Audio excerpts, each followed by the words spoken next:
El artículo 1793 del Código Civil se encarga de definir el contrato de compraventa de la siguiente forma.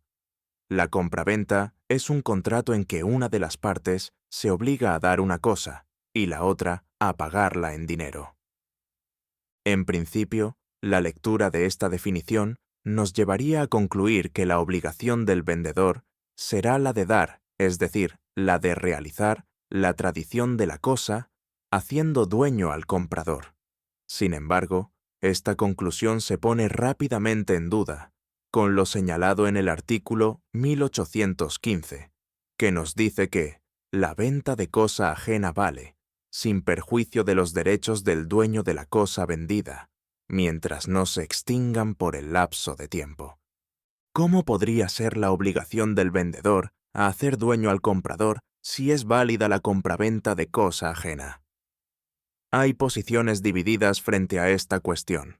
La doctrina que entiende que la obligación del vendedor consiste en transferir el dominio de la cosa aduce los siguientes argumentos.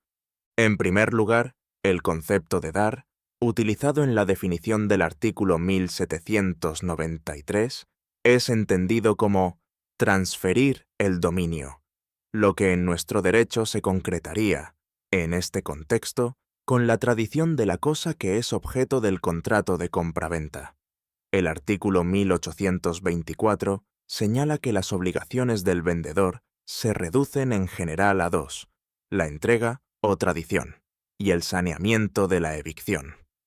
Este último artículo, al hablar de tradición, estaría haciendo referencia a la transferencia del dominio, lo que guardaría correspondencia con la definición de tradición que se contiene en el artículo 670 del Código Civil. En segundo lugar, que el Código reconozca la validez de la compraventa de cosa ajena no es incompatible con que la obligación del vendedor sea la transferencia del dominio.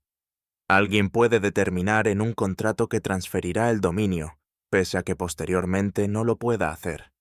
Cuando el vendedor finalmente no logre transferir el dominio, porque no es dueño de la cosa, se estará ante un caso de incumplimiento. Esta hipótesis sería análoga a todos aquellos casos en donde alguien se obliga a algo que finalmente no puede lograr, lo que no está prohibido en la ley. Además, el artículo 1837 señala que la obligación de saneamiento comprende dos objetos: amparar al comprador en el dominio y posesión pacífica de la cosa, y responder de los defectos ocultos de ésta, llamados vicios redivitorios. La disposición ordena al vendedor amparar al comprador en el dominio de la cosa vendida.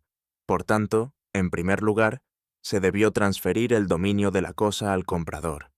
También, en el contexto de la regulación sobre la posesión, el artículo 703 define a los títulos translaticios de dominio como los que por su naturaleza sirven para transferirlo, y pone de ejemplo a la venta.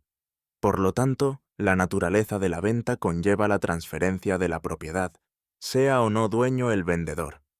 Por último, haciéndose cargo de la utilización de la expresión entrega como elemento disyuntivo expresado en el artículo 1824, esta posición señala que en el lenguaje jurídico castellano, estas dos expresiones son sinónimas y refieren, cuando se las equipara, a la transferencia del dominio. Como agregado a esta postura, hay que poner énfasis en el interés cautelado por la obligación de dar, el que es adquirir el dominio. Si bien es cierto que el comprador goza de la institución del saneamiento de la evicción para la protección de su posición respecto de la cosa, no es menos cierto que al comprador suele resultarle insuficiente ser mero poseedor regular.